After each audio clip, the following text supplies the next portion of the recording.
According to Teach for America, only 8% of children growing up in poverty will graduate from college, compared to 80% of children in well-off families. I believe that universal high-quality preschool can help solve this achievement gap. So this is a graph from the National Institute of Early Education Research, and it shows test scores of students entering kindergarten. Professor of Education at Stanford, Sean Reardon, says that this gap between lower income and higher income students doesn't substantially increase or decrease throughout the entire K-12 education. That means this gap, it seems, is the source for the achievement gap in elementary, middle, high schools, in college, and in years beyond. So what's the solution to this problem? This will create unfortunate circumstances, untapped potentials, and individuals that cannot contribute enough to society. So the solution, high-quality universal preschool. First, I'll explain to you guys what I mean by high-quality universal preschool. I'm thinking of a program that's publicly funded. It's a pre-K program. Teachers with 4-year degrees teach small classes of children. Students will learn through playing, and ideally, this would be available to all students regardless of income. So far, 3 states out of the 50 have implemented such a program, and I'll be referring to the results of the Oklahoma program throughout my presentation. So now I want to share 3 claims that I've gleaned from my research that show why universal public preschool is the way to go. The first is that the benefits of a universal program will best alleviate the specific achievement gap that is plaguing this country.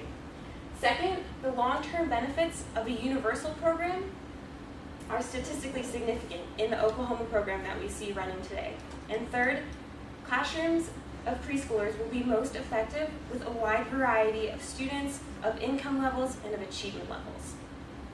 So let's get started with the first claim, that the benefits of universal preschool will best alleviate the current achievement gap that's plaguing this country. And to do this, I will explore what the opponents say first. So many argue that we shouldn't do universal care because when we offer care to all students, it will simply transpose the achievement gap as opposed to close the achievement gap, something like what is predicted on this chart here. They opt for a targeted program that focuses on the most at-risk students in order that lower income students will have gains in comparison to higher income students. In reality, however, in the Oklahoma public preschool program, as well as many other publicly funded programs across the nation, it's across the boards, in the same classroom for the same amount of time, lower income students will see greater improvement than their higher income peers. There are also ways to target lower income students through tactical decisions. In Oklahoma, they offer both full-day and half-day care. Lower income students are more likely to be enrolled in the full-day programs and higher income in the half-day. And when they looked at academic achievement test scores, they found that in a year, full-day participants will increase an average of 18 points, whereas half-day participants only 12 points. We see that these full-day students who are more likely to be lower income are going to see greater gains. These two effects combined with each other are evidence that lower income students in a universal program are going to see more improvement than higher income peers. These graphs show what a targeted program will look like compared to universal. Targeted program, only the most at-risk students are elevated, whereas a universal program, each income level will be raised by a different amount. In terms of end effects, we see that universal is definitely preferable to a targeted program because it creates a better, though the achievement gap is still there, it's minimized in a better way than this targeted program. On to my next claim, that the long-term benefits of the Oklahoma program are statistically significant. So first, again, I will explore what the opponents say. So in the Oklahoma program, as well as many other publicly funded programs, there's fade out of hard skills such as math and literacy. This graph shows what happens. Students, preschool graduates enter kindergarten with a noticeable advantage over their peers. However, by about the 3rd grade, this advantage disappears. People say that because the benefits of universal preschool are fading out, it's a waste of time and money to create this program. However, Timothy Bartik, who works at the W.E. Upjohn Institute of Employment Research, says that the fade out is a misleading indicator of adult earnings. He says that these kindergarten test scores, where preschoolers have this noticeable advantage over their peers, is actually a more accurate indicator of what they will be making in their 20s.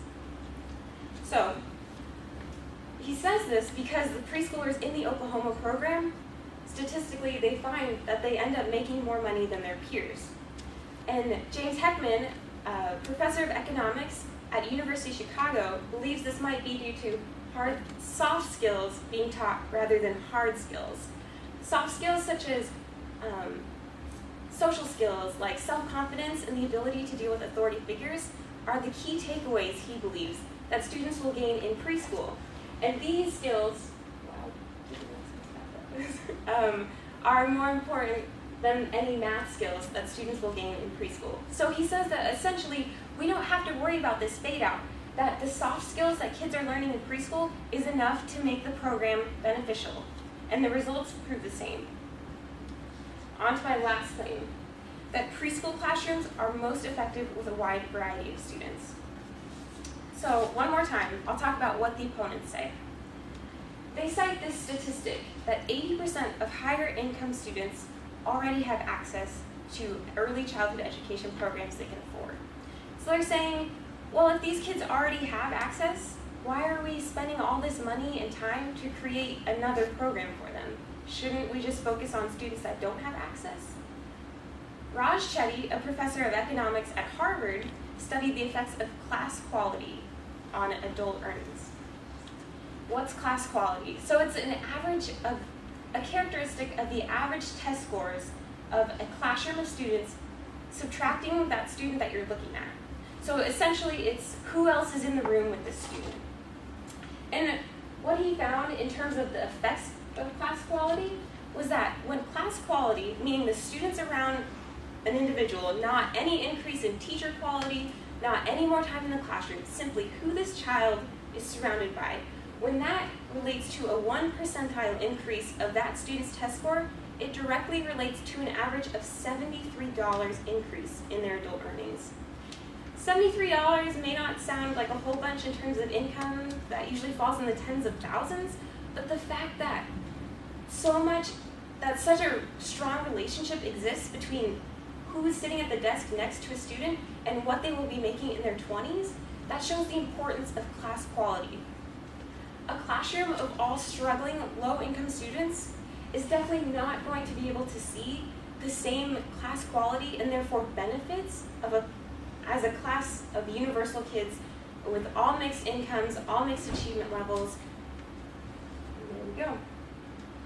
So, in conclusion, the 3 main points that I want to stress to you guys that prove why universal public preschool is necessary. First, the benefits of this program are going to best alleviate the specific achievement gap that we see in this country. Back to the charts. The second is that even though Oklahoma it just kind of started as a program, but even then we see that there are long-term benefits. Though the short-term benefits fade out, we can fix that, but the most important aspect of that is that the long-term benefits, adult livelihood, are increased with preschool attendance at a universal preschool system. And the third claim, that preschool classrooms need a wide variety of students to be the most effective. Looking ahead, there are definitely limitations we have to address, such as cost and resources. It's going to take a lot of hard work, as seen by the only 3 states out of the 50 that currently have programs.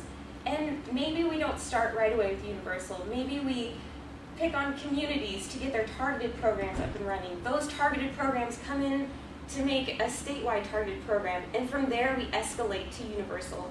But I hope today that I've stressed the importance of a long-term goal being universal preschool, so that all students of all income levels can reach their full potential in our public education system and beyond. Thank you.